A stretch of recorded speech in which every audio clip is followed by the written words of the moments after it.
Olá, olá, boa noite, tudo bem?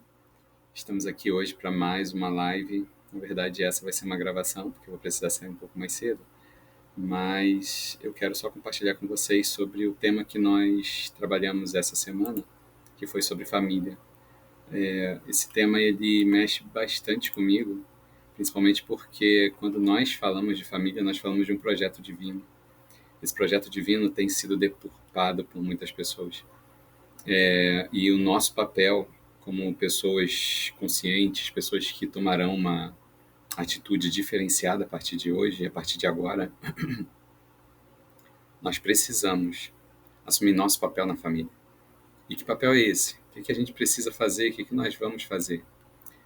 Meu pensamento é quando nós atuarmos, quando nós assumirmos esse papel, nós não mais teremos o problema de sermos levados pelas circunstâncias ou pelo que o mundo diz, pelo que as pessoas dizem, pelo que a sociedade diz, o que você deve fazer, o que você não deve fazer.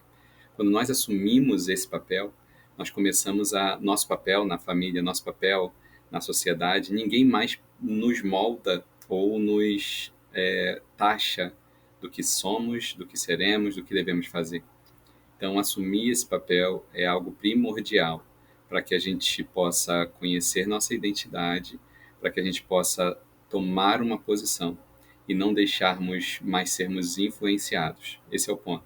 A segunda coisa que nós podemos fazer quando nós assumimos nosso papel é justamente colocar pressão em quem deve ser realmente acionado, em quem deve ser realmente pressionado, porque algumas pessoas querem jogar a pressão em cima de nós, mesmo não sendo o nosso papel nessa condição. E a gente precisa devolver a pressão, né?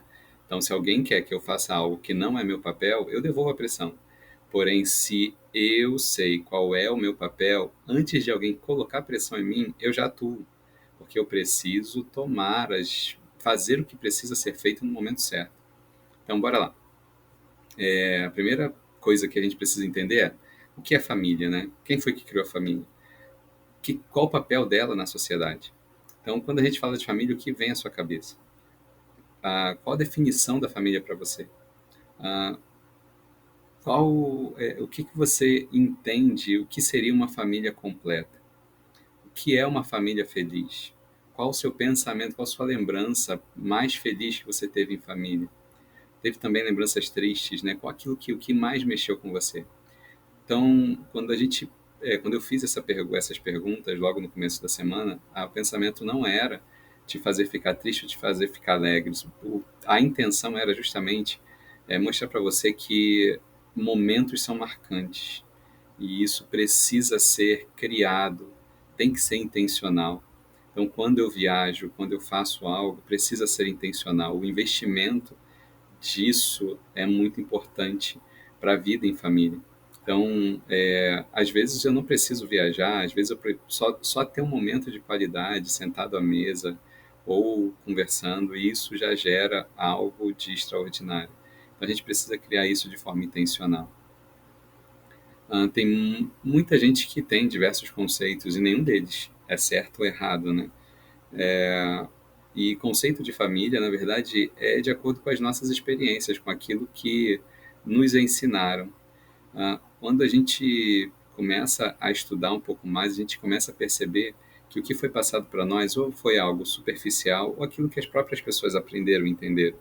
Isso não quer dizer que está errado, mas o que a gente precisa fazer é, se algo que não está de acordo com aquilo que está na fonte da criação, precisa ser redefinido. E essa redefinição vai fazer com que eu entenda qual é o meu papel.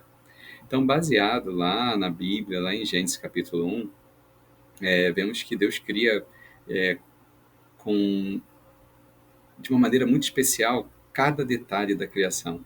E tudo que ele cria primeiro é para poder preparar, fazer uma preparação para aquilo que vem posteriormente. Então, quando Deus cria o universo, depois ele vai lá e depois ele cria a luz, faz separação entre luz e trevas. Depois ele começa a criar cada fato, estrelas, começa a criar sol, lua, dia, noite. Aí, nessa condição, vem a criação, vem a separação de águas e águas, e aí começa a ter um contexto onde o que vem posterior para ser servido por aquilo que veio anteriormente. Eu queria deixar isso claro para vocês, por quê? Porque quando a gente vê lá em Gênesis capítulo 1, a partir do 26, a gente percebe que Deus ele cria o homem e a mulher. O homem foi criado primeiro. Como o homem foi criado primeiro e cria posterior à mulher, então ele cria a mulher para ser servida pelo homem, não o homem ser servido pela mulher. Conseguem compreender isso? O homem foi criado para ser servido, não, para servir a mulher. Tudo aquilo que foi criado antes do homem foi criado para servir o homem. A partir do momento em que ele é criado, ele administra e ele é servido por tudo aquilo que foi criado anteriormente. Agora, quando a mulher é criada, o homem deve servir a mulher. É a base, é o sustento da criação posterior. Isso ficou claro para vocês? Qualquer dúvida pode me perguntar, tá? Ou lá no grupo, ou perguntar também aqui que depois eu posso responder sem problema. E ali naquele momento, Deus ele dá ordem para homem e mulher, depois que ele cria, depois que ele forma a mulher, Deus ele dá ordem de quais são os papéis. Primeiro, o papel do homem é para que ele pudesse crescer, multiplicar, dominar a terra.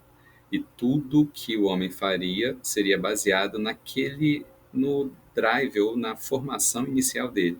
No versículo 26, Deus diz: façamos o homem à nossa imagem conforme a nossa semelhança. Essa questão da imagem e semelhança não quer dizer que somos iguais a Deus, não quer dizer que façamos tudo igual a Deus, mas imagem e semelhança quer dizer algo que tem a mesma formação, no sentido de você tem os mesmos princípios, imagem e semelhança. Essa questão de imagem e semelhança, ela gera alguns conflitos, até mesmo teológicos, mas eu quero passar para vocês que quando você pensa em Deus, o que, que Deus é? Deus ele colocou essa imagem e semelhança em nós. Deus é o Criador, imagem e semelhança em nós. Deus ele é sábio, imagem e semelhança em nós. Deus é aquele que ama, imagem e semelhança em nós. Deus é um ser racional, Deus é um ser que consegue raciocinar, consegue criar, consegue direcionar suas ações, suas intenções. Não é um ser movido pelas circunstâncias. Nós somos imagem e semelhança do Criador. Multiplicar sobre a terra, homem e mulher, multiplicar sobre a terra. E hoje algumas inverdades têm sido ditas aonde fala que filho é custoso, filho dá trabalho, filho é, ele é problema. Então, assim, muitas mentiras estão sendo colocadas no meio da sociedade para evitar que nós venhamos a crescer. E está crescendo uma sociedade deturpada pela verdade. Filhos, irmãos, é bênção, são dádivas de Deus. É a ordem que Ele te deu, é crescer, multiplicar. Ah, mas é muito caro ter filho, é muito caro criar filho. Vou dizer uma coisa, toda vez que pessoas boas se limitam em ter filhos, filhos bons, filhos saudáveis, filhos criados tementes a Deus, estão sendo levantados uma geração perversa de muitas pessoas abandonadas pelos seus pais, traumatizadas, e aí tem uma frase que fala, né, quando o justo se cala, o ímpio prevalece. Quando o justo se aquieta, o ímpio cresce. A gente precisa crescer, multiplicar o gen que Deus colocou em nós, e com isso a gente começa a também compartilhar com o mundo ações boas. Nossos filhos são flechas nas nossas aljavas para serem lançados a essa geração, a esse mundo, para fazer a diferença. Nossos filhos também podem ser vistos como uma bomba atômica, que onde eles passarem, eles vão modificar o ambiente. Nossos filhos são nações que Deus nos deu para poder transformar a nossa geração. Então, o que a gente precisa fazer? Primeiro, ter a consciência de que o que Deus permitiu que eu tivesse, os filhos que Deus permitiu que eu tivesse, Deus me permitiu ter um filho. Ah, foi porque você quis? Olha, eu dou graças a Deus pelo Samuel. Eu dou graças a Deus pelo que ele me deu, porque no começo, antes da gente ter o Samuel, a gente ficava pensando assim: ah, vamos ter tantos filhos, queremos ter 3, 4, 5. E aí chegou um momento que a gente falou assim: se Deus nos der um, a gente vai ser grato. Porque foi muito difícil a questão de ter o Samuel, a gente pensou que a gente não conseguiria mais. Era um problema até físico, né? E a gente pensou assim: não, não é da vontade de Deus. E aí Deus operou um milagre. Samuel é um milagre. Quando não pensávamos que haveria mais jeito, a gente na igreja, o pastor ele teve uma revelação falando assim: Adriana, eu vejo você com uma criança no colo. E a Adriana falou assim: eu não quero mais ser enganada, né? E aí as pessoas começaram a falar assim: Adriana, se o pastor está falando é verdade. O pastor falou assim: a unção está tão grande nesse momento, era um culto de Santa Ceia, que falou assim: e a pessoa que está do lado está recebendo a mesma unção só porque está perto.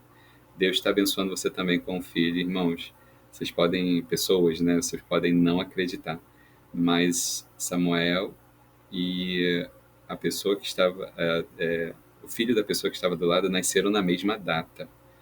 De tão milagre que foi, só para provar assim, foi eu que falei naquele dia. Ah, Deus ele ainda fala, Deus ele é fiel, Deus ele é aquele que tem algo de extraordinário para cada um de nós. E o que que são filhos? Filhos, como eu falei, são aljavas, são flechas na nossa aljava são para ser lançados. Filhos também é considerado como parte do pai, parte da mãe, que são uma junção para que isso feito pelo Criador, né? Para que nós possamos dar continuidade à nossa espécie, aquilo que Deus fez através de nós. Então, o filho tem uma parte do pai e parte da mãe, e essa junção é transformada em filho. Então, quando a gente começa a pensar que os filhos, na verdade, são parte nossa, a gente começa a querer ter posse disso. E Deus não fez o filho para que nós tenhamos posse. O filho é um empréstimo de Deus para que nós venhamos a treiná-los para a humanidade. Pensa só, você é alguém que Deus deu capacidade para gerar um ser criado por Ele, e Ele te dá a oportunidade de você compartilhar tudo que você aprendeu para que esse pequeno ser possa ser treinado para a mudança da humanidade, para a melhoria da humanidade. Então, você tem uma responsabilidade grande. O filho não é seu, não é para ficar eternamente com você. O filho não você não tem que ter a percepção de que o filho tem que cuidar de você. Você tem que ter a percepção de que você cuida durante um período como treinamento para lançá-lo ao mundo. E eles têm que ter a percepção de que eu posso amar meu pai, posso amar minha mãe, mas eles me criaram para poder fazer muito mais. Quando a gente coloca na cabeça do filho que eles têm que ficar próximo a nós, a gente está falhando na nossa educação. A gente precisa colocar que eles são peça fundamental para a história da humanidade. E eles podem fazer a diferença, seja de qual forma for. Se a gente pegar aí pessoas que fizeram a diferença, foi na sua simplicidade. Ser simples não é ser simplório, ser simples é ser uma pessoa que entende o seu papel. E você, cumprindo o seu papel, já vai fazer uma grande diferença. Quando a gente também fala sobre filhos, né, a gente começa a perceber que os filhos, eles têm no começo da vida, eles têm uma necessidade dos pais, até uma determinada idade, né? Aí começa a adolescência. Os filhos te ouvem e você tem a possibilidade de você treiná-los a serem pessoas superiores ou a travá-los. As travas acontecem muitas vezes por motivo da gente não entender qual foi o nosso papel, por não sermos intencionais. A criança às vezes começa lá a gente incentiva eles a andar, incentiva eles a falar. Chega um momento da vida que eles falam tanto que a gente acaba pedindo para eles ficarem quietos. A gente começa a colocar travas ali. Não falem com estranhos. Você precisa tomar muito cuidado porque esse mundo é mau. E aí a gente começa a colocar traumas e medos nos nossos filhos. não, isso você não pode comer, isso você não pode fazer, isso...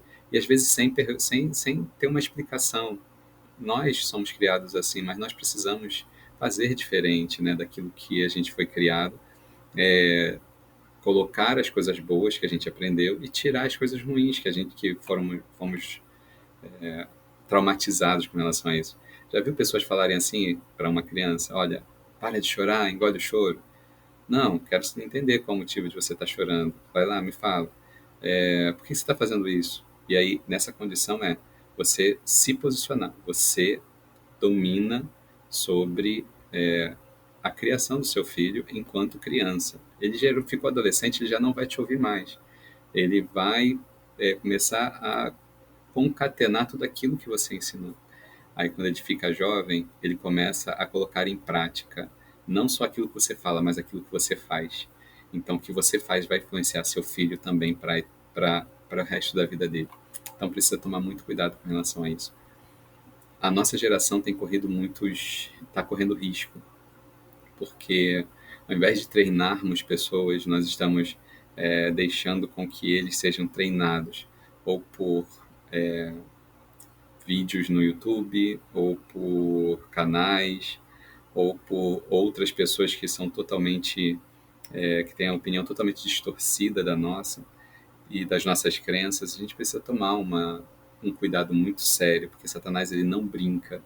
Ele sabe que se ele te travar a sua geração, os seus filhos, a geração futura, ela vai ficar comprometida. A gente precisa tomar atitudes que venham a mudar essa condição.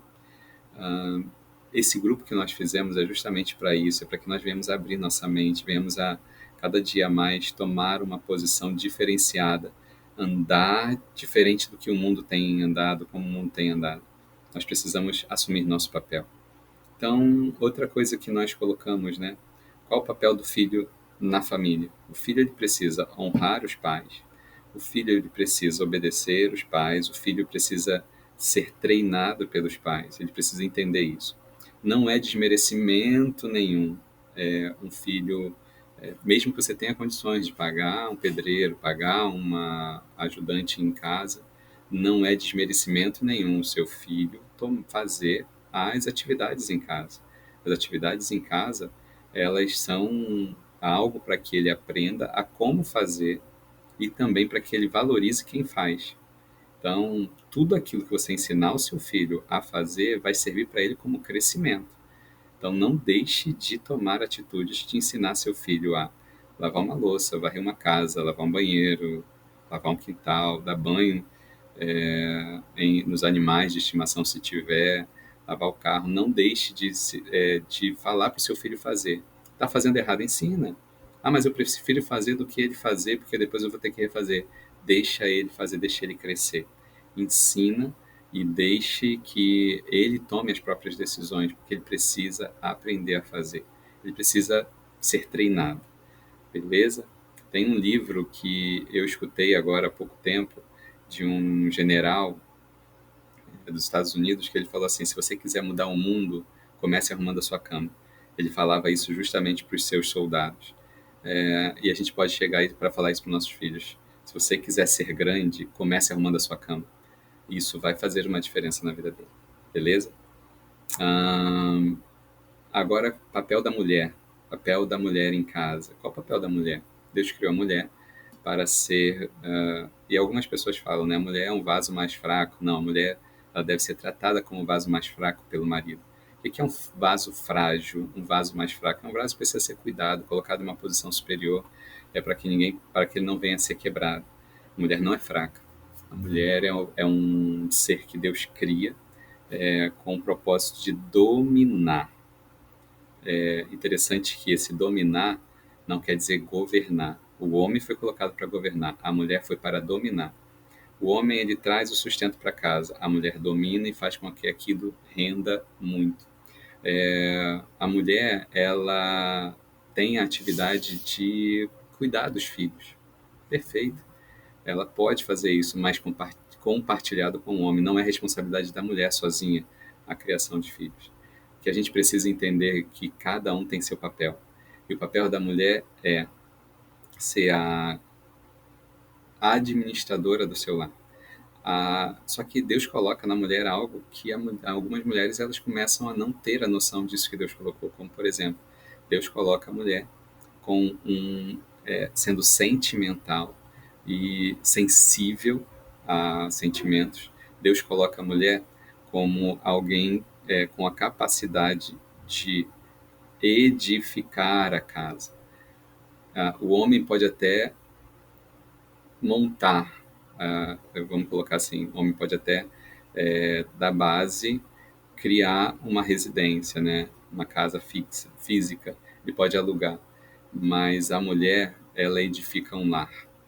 A mulher, ela tem o sentimento de fazer com que qualquer canto, qualquer situação se transforme em um lar, pelo sentimento que ela traz, pela convivência que ela faz. Então, ela tem o poder de edificar ou de destruir o seu próprio lar. Então, a gente acrescenta que o papel da mulher ele é muito maior do que alguns têm feito. A mulher pode trabalhar fora, algumas pessoas perguntam. Elas podem, é a escolha delas. Porém, ela tem que saber, ela tem que entender que o papel de provedor é do homem e de que quando ela escolhe tomar a atitude de trabalhar fora, ela não deve abrir mão da edificação do seu lar. Mas quando eu trabalho fora, eu fico cansada, tal. Então escolha aquilo que vai te trazer algo muito maior do futuro para você. Então algo muito maior do seu investimento, do investimento que você está tendo, porque investimento por causa de finanças, a gente está passando por uma situação difícil e financeiramente eu preciso trabalhar para poder ter esse resolver a nossa situação financeira, que seja por um curto período de tempo, mas não deixe que isso se torne uma escolha para que você abandone o seu lar, a sua família. Tá? Então, assim, esse é um conselho que eu dou, não é uma coisa que vai ser, que no seu entendimento que possa ser correto, mas é um compartilhar dos meus estudos que eu tenho feito. A mulher, ela foi deixada por Deus com um papel para poder ser edificadora do lar. A mulher, ela não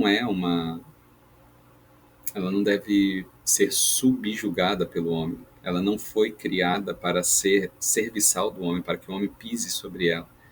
Então, homens, parem de ser ignorantes, parem de ser arrogantes, parem de ser machistas, né? Então, assim, são várias palavras que a gente pode colocar aqui. Parem de ser brutos. A mulher, ela deve ser tratada como o vaso mais fraco. Ela é obra-prima, assim como o ser humano, como o homem, né? Ela é obra-prima da criação e precisa ser cuidada pelo homem. E aí, mas pastor ou Benjamin, Deus colocou a mulher como a ajudadora, né, como a adjuntora do homem. O que significa isso? Se você chegar lá e falar assim, ela é uma ajudadora idônea, ou em algumas traduções, ela é uma opositora idônea. O que é ser opositora idônea? Ela está colocada aqui para poder incentivar o seu marido a batalhar para o sustento da sua casa. Então, ela incentiva emotivamente. A mulher precisa ser sábia. Sábia ao falar com o marido. Sábia ao incentivar o marido.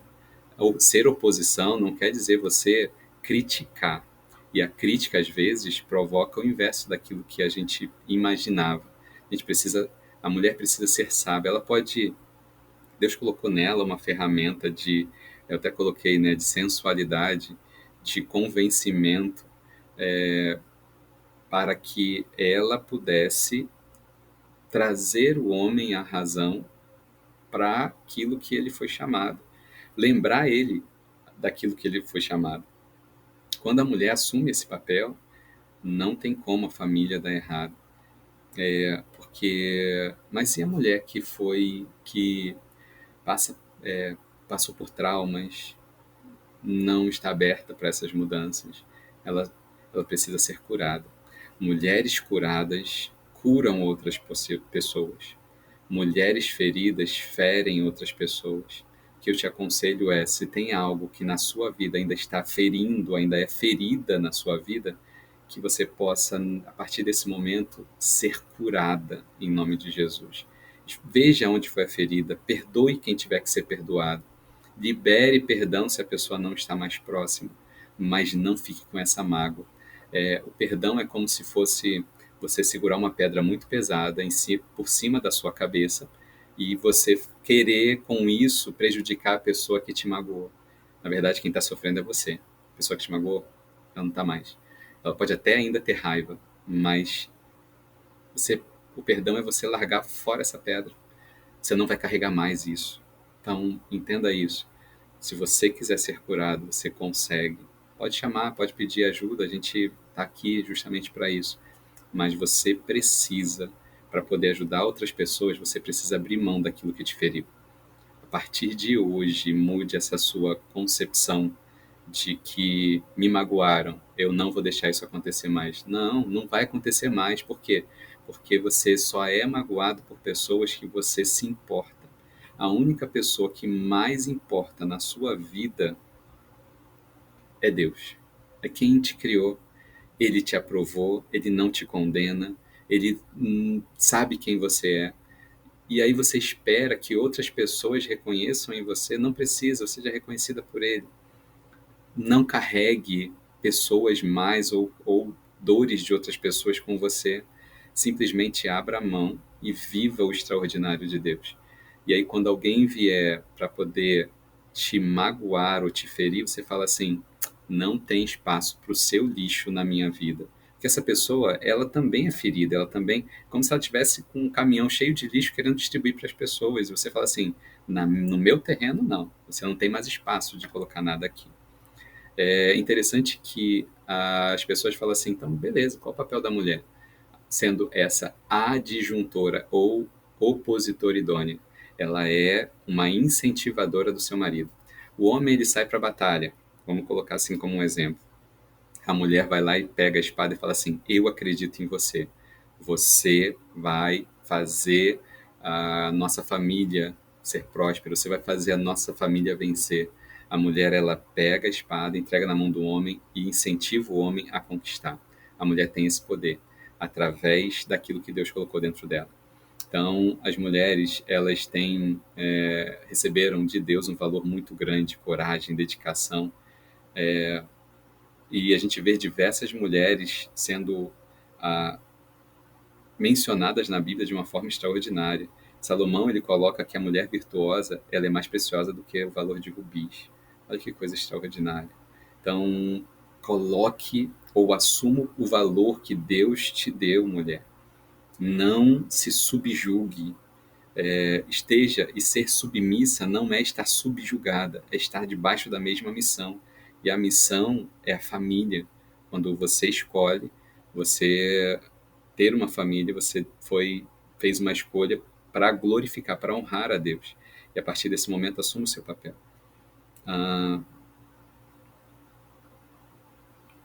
Eu quero aqui compartilhar também uma situação, né, que a gente colocou lá no nosso grupo, justamente que a Michelle Obama, ela encontra um antigo namorado servindo mesas e o Obama, né, vai lá e fala assim: olha, Michelle, é o seu antigo namorado? Legal. Tá vendo? Se você casasse com ele, você seria hoje esposa de um garçom. A Michelle vai lá, toda a sabedoria, e fala assim: se eu tivesse casado com ele, ele seria o presidente dos Estados Unidos. Então, assim, a identidade sua ninguém pode colocar para baixo, tá? Assuma a sua posição. E quanto ao homem? Deus fez o homem para governar sobre a sua família. Deus fez o homem para poder trazer a segurança para a sua casa. Quando o homem traz segurança, quando o homem traz convicção, quando o homem é aquele que assume a sua posição, a mulher, ela não se sente insegura dentro do seu lar. Então, o homem é aquele que protege, o homem é aquele que supre. O dever do homem, segundo Paulo, é proteger de tal forma a sua esposa, seus filhos, sua família, que ele fala assim: maridos, amai as vossas esposas, assim como Cristo amou a igreja. Quer dizer, Jesus, ele morreu pela sua igreja. E nós devemos, se for necessário, morrer pela nossa esposa. Você está com esse sentimento? Você é capaz de morrer pela sua esposa. É isso que Deus manda você fazer. Mulheres, honrem seus maridos. Maridos, amem a sua esposa. Então, se nós colocarmos essa posição e assumirmos esse papel, coisas extraordinárias vão acontecer. Já está dando 30 minutos, eu vou encerrar aqui. Deus abençoe você e sua família.